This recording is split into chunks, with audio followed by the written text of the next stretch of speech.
የገባችሁ ላይክ በማድረግ ሌሎችን ወዳጆቻችንን ጋብዟቸው። ላይክ የሚለውን በመጫን ማለት ነው። እናንተ ስትጫኑ እነሱ ኖቲፊኬሽኑን ይመለከቱታል፣ ይገባሉ ማለት ነው። አልጎሪዝሙ ያሳያቸዋል። ስለዚህ ላይክ ማድረግ አትርሱ ተመልካቾቻችን፣ አድማጮቻችን። እኔ ቀጥታ ወደ መረጃዎቼ አልፎ ሰላም ጤና ይስጥልን ውድ ተመልካቾቻችን፣ አድማጮቻችን። ከሰዓቱ አበይት መረጃዎች ጋር እኔ ደረጃ ሀብተወልድ ነኝ። በአብይ ስልጣን ማግስት የኢትዮጵያ አየር ኃይል አዛዥና የሀገር መከላከያ ሰራዊት ምክትል ኢታማዦር ሹም የነበሩት ጀነራል አደም መሐመድ በቱርክ የነበራቸውን የኢትዮጵያ አምባሳደርነት አገልግሎት አጠናቀው ወደ ሀገራቸው ተመልሰዋል። የአማራ ተወላጅ የሆኑት ጀነራል አደም ከከፍተኛ የስልጣን ቦታቸው ተወርውረው የቱርክ አምባሳደር የተደረጉበት ምክንያት ያልተገለጸ ሲሆን በቦታቸው ላይ የኦህዴዱ ጀነራል ይልማ መርዳሳ እንዲተካ መደረጉ አይዘነጋም። እንዲሁም ብዙም ሳይቆይ ዋና ኢታማጆር ሹሙ ጀነራል ሰዓረ መኮንን ተገድለው በቦታቸው ላይ የኦህዴዱ ጀነራል ብርሃኑ ጁላ ተተክተዋል።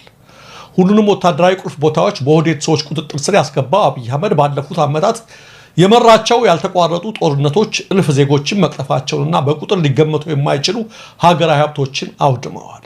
ከጀነራል አደም ባሻገርም የቀድሞ የራዲዮ ፋና ጋዜጠኛ ሻምበል ሱሌይማን ደደፎ በሶማሊያ የኢትዮጵያ አምባሳደርነቱን አጠናቀው ወደ አገር ቤት ተመልሰዋል። ከዛ ቀደም ባሉት ቀናትም ጀነራል ባጫ ደበሌ የናይሮቢ አምባሳደርነት ሹመታቸው አብቅቶ ሽኝት እንደተደረገላቸው መዘገባችን ይታወሳል። የኦህዴድ ብልጽግና አገዛዝ ከፍተኛ አጣብቂኝና ፍርሃት ውስጥ በገባበት በአሁኑ ወቅት በአምባሳደርነት መድቧቸው የነበሩ መለዮ ለባሾችን ዳግም እየሰበሰበ ይገኛል። አገዛዙ በትግራይ ክልል በመቀሌ ከተማ በፈጸመው የድሮን ጥቃት በዓለም ባንክ እርዳታ የተሰራው የኢንተርኔት ማዕከል ሙሉ በሙሉ ወደመ። ትናንት ምሽት በትግራይ ክልል ሰሃርቲ ወረዳ ውስጥ በሚገኝ አንድ የሁለተኛ ደረጃ ትምህርት ቤት ላይ የአብይ አህመድ አገዛዝ በፈጸመው የድሮን ጥቃት ትምህርት ቤቱ ሙሉ በሙሉ መውደሙ ተመልክቷል።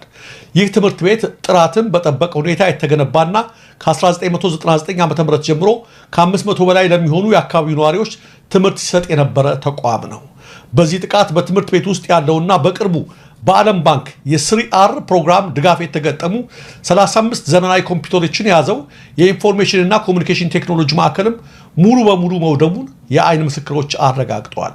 ውድመቱን የተመለከቱ የሰሃርቲ ነዋሪዎች ይህ ጥቃት በህወሓት ላይ ሳይሆን ሆን ተብሎ በትግራይ ህዝብ ላይ የተቃጣ ነው፣ የጦር ወንጀል ነው፣ ድርጊቱ ሆነ ተብሎ የትግራይን ትውልድ ከትምህርት ገበታ ለማራቅና የክልሉን የትምህርት መሰረተ ልማት ለማፈራረስ ያለመ ነው ማለት በቁጭት ተናግረዋል። ምክንያቱም ጥቃቱ በደረሰበት ወቅትም ሆነ ከዚያ በፊት በስፍራው ምንም አይነት ወታደራዊ ኢላማ፣ ተዋጊ ኃይል ወይም የትጥቅ እንቅስቃሴ አልነበረም ብለዋል። ይህ የግጀት ከተማ የተፈጸመው ጥቃት የፌደራሉ መንግስት በትግራይ ህዝብ ላይ እያካሄደ ካለው ተከታታይና ስልታዊ ጥቃት አንዱ ነው በማለት ነዋሪዎቹ አክለዋል። እስካሁን በወጡ መረጃዎች መሰረት ባለፉት 2 ወራት ብቻ የአብይ አህመድ አገዛዝ የትግራይ ከተሞችን ከ15 ጊዜ በላይ በድሮንና ከ2 ጊዜ በላይ በሚግ የጦር ጀቶች ደብድበዋል። ከነዚህ ጥቃቶች ውስጥ አብዛኞቹ በሲቪል መኖሪያ ቤቶች፣ በሆስፒታሎች፣ በትምህርት ቤቶች፣ በህዝብ መጓጓዣ ትራንስፖርትና በግብርና እርሻ ቦታዎች ላይ የተፈጸሙ ናቸው። አገዛዙ እስካሁን ስለፈጸማቸው የአየር ላይ ጥቃቶች ምንም አይነት መግለጫ ያልሰጠ ሲሆን በማህበራዊ ሚዲያ ላይ የተሰማሩ ደጋፊዎቹ የድሮን ጥቃቶቹ ወታደራዊ ኢላማን የጠበቁ እንደሆነ አስመስለው በመጻፍ የንጹሃንን እልቂትና የሲቪል ተቋማት ውድመት ማድበስበሳቸውን ቀጥለዋል። ከኦሮሚያ ክልል የተነሱ ታጣቂዎች በማዕከላዊ ኢትዮጵያ ክልል በምስራቅ ጉራጌ ዞን ሶዶ ወረዳ በፈጸሙት ጥቃት በርካታ ሰዎች ህይወት ማለፉና ንብረት መዘረፉ ተገልጿል። በሶዶ ዳጭ ወረዳ በኩል የገቡ የታጠቁ ኃይሎች በሶዶ ወረዳ ሱተን ተብሎ በሚጠራው አካባቢ ብቻ በከፈቱት ተኩስ ወዲያውኑ 7 ሰዎች ሲገደሉ በርካቶች መቁሰላቸው ታውቋል። በከባድ መሳሪያ ጭምር ታግዘው የገቡት እነዚህ ታጣቂዎች አካባቢውን በመክበብ ባደረሱት ጥቃት በርካታ ንብረት ማውደማቸውና ከውድመት የተረፈውን ዘርፈው ወሰዳቸው ተመልክቷል። ታጣቂዎቹ ከጥቃቱ በኋላ በቀጥታ ወደ ዘረፋ መግባታቸው የታወቀ ሲሆን በተለይ የንግድ መደብሮችና ሱቆች ተሰባብረው ባዶአቸውን ቀርተዋል ነው የተባለው።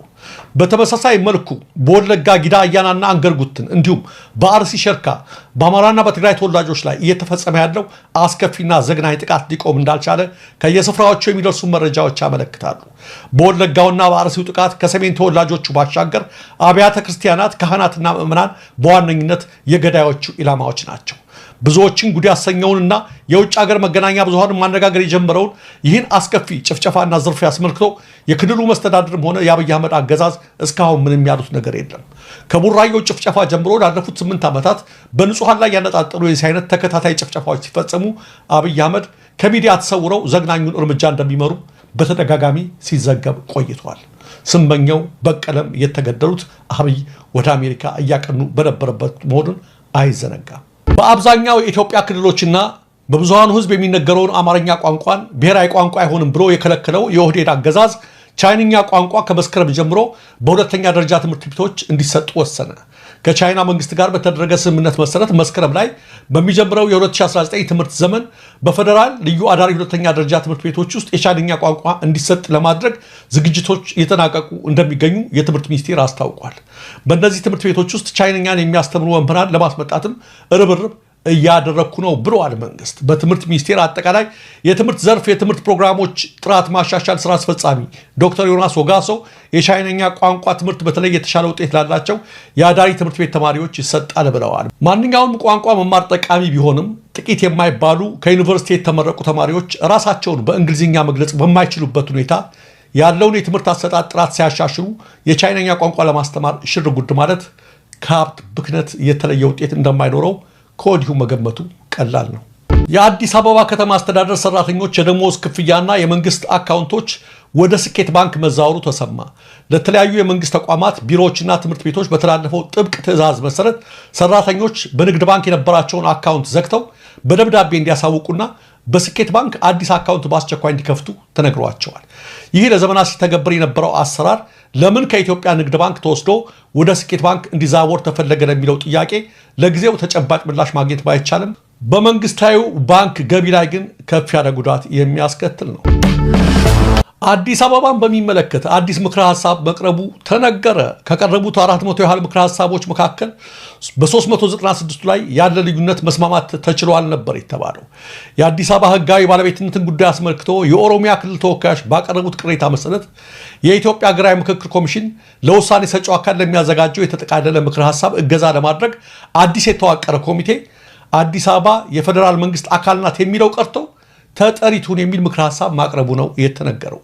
የኦሮሚያ ክልል ተወካዮች አዲስ አበባ የኦሮሚያ ክልል ርዕሰ ከተማ መሆኗ በህግ ይደንገግ በሚል ያቀረቡትን ቅሬታና የ500 የሥራ ቡድን አዲስ አበባ የፌደራል መንግስት አካል ናት እንዲባል የተስማማበትን ምክረ ሐሳብ የተመለከተው አዲስ የተዋቀረው ኮሚቴ የፌደራል አካል ናት መባሉ ቀርቶ የፌደራል መንግስቱ ተጠሪ በሚል እንዲተካ ምክረ ሐሳብ ማቅረቡን ተመካካሪዎችን ዋቢ በማድረግ ሪፖርተር ዘግበዋል። እንዲሁም ልዩ ጥቅም የሚለው ቀርቶ የአዲስ አበባና የኦሮሚያ የጋራ ጥቅም የሚልም ተካቶበታል። ተመልካቾቻችን አዲስ አበባን ካልወሰድን የግላችን ካላደረግን ካልጠቀለልን እንቅልፍ አይወስደንም ማለታቸውን አሁንም ቀጥለዋል። ውይይቱ ካለቀ በኋላ ኮሚቴ አዋቅረው ቀጥለዋል። ተመልካቾቻችን የዛሬውን የዜና ክፍለ ጊዜን እኔም የምዘጋው የሰብአዊ መብት ተሟጋቹ አቶ ዳኛቸው ከዓመታት በፊት እነ ጀዋርና እነ ጸጋዬ አራርሳ አዲስ አበባን አስመልክተው ላደረጉት የፊንፊኔ የኬኛ ንግግር የሰጡትን ምላሽ በማስከተል ነው። አዲስ አበባ ፊንፊኔ ብትላት ትችላለህ፣ የሁላችንም ነች። ይሄ ጅልነት ቢቀር ይሻላል። እኔ ወደ ኋላ ሄጄ ታሪክ ላይ ይሄ ገብቶ በዚህ ጊዜ እንደዚህ ነበር፣ በዚህ ጊዜ እንደዚህ ነበር አልልም። ታሪክ የጻፉ ሰዎች ያንን ታሪክ ማቅረብ ይችላሉ። ነገር ግን ቢያንስ ለ200-300 ዓመት አብረን የኖርን አብረን የገነባነውን አገር ሳውዝ አፍሪካ ውስጥ እንኳን ባልተደረገ ሁኔታ ሳውዝ አፍሪካ ውስጥ በ17ኛው ክፍለ ዘመን በ18ኛው ክፍለ ዘመን የመጡ ብሪቲሾችና ጀርመኖች እንኳን አሁን እናንተ እነ ጀዋርና እነ ጸጋይ ልታረጉ የምትፈልጉት ግፍ አልተደረገባቸውም።